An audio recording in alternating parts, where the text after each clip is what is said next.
Samedi 28 novembre 2009, à l'espace culturel Leclerc Paradis à Nantes, Marlène Jobert présente son 12e conte s'inscrivant dans la collection Contes et Grande Musique chez Atlas. Mais comment est née cette collection?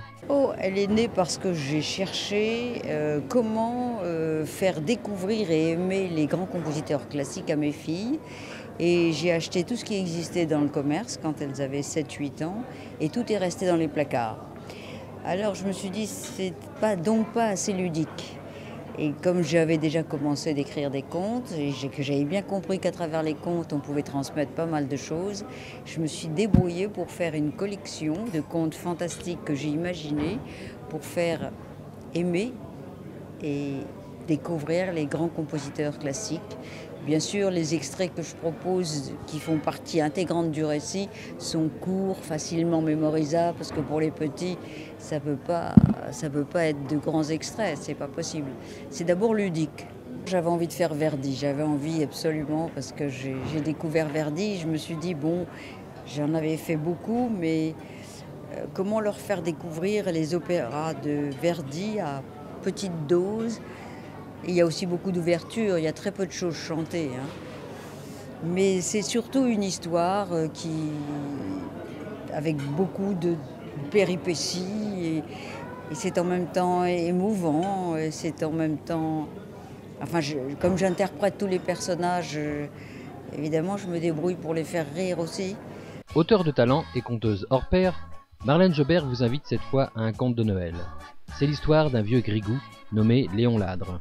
Léon Ladre, c'est d'après un conte de Dickens qui s'appelle Christmas Carol.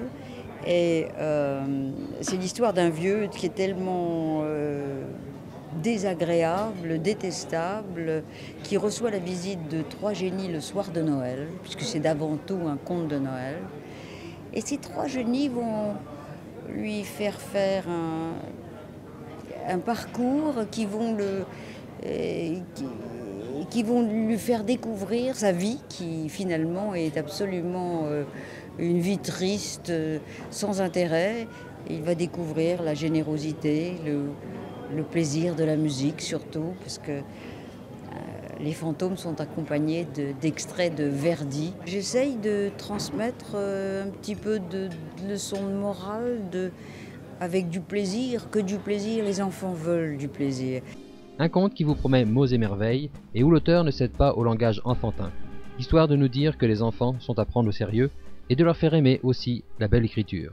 Ben oui, parce que on peut leur parler très simplement, sans bêtifier, sans... Je ne sais pas, je le fais spontanément. Pour moi, ça ne me viendrait pas l'idée de le faire autrement. Alors donc, ça va de soi. Ce qui va aussi de soi, c'est que le talent de Marlène Jobert est largement apprécié par les petits et les grands, parole d'expert. C'est vrai que j'ai utilisé des contes musicaux dans ma classe et que les élèves avaient toujours beaucoup de plaisir à les écouter. C'était pour eux une découverte, mais la musique vue sous cet angle, c'est autre chose, avec une histoire vraiment passionnante et à chaque fois ça marchait. C'était un grand plaisir. Et mes petits-enfants, alors eux, ce sont des contes qu'ils ont pour le moment et ils les écoutent, ils les réécoutent je ne sais combien de fois parce que vraiment ça leur plaît beaucoup.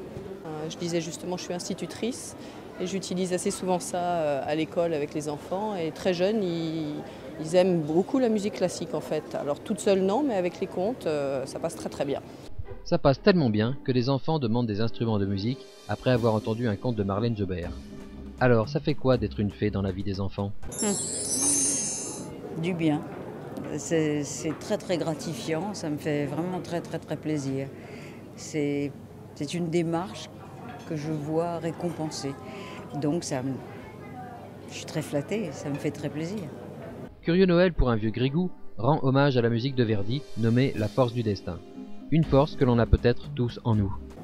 Moi je crois qu'il y a des choses pour lesquelles on ne peut rien, qu'il faut laisser se débrouiller pour vivre le mieux possible ce que l'on traverse et avoir beaucoup de courage souvent. Je crois que c'est beaucoup de boulot que d'essayer d'être heureux. Je dis pas qu'on y arrive toujours, mais il faut y mettre du sien un peu. Et pour faire des heureux, un conte de Marlène Jobert, il n'y a pas mieux.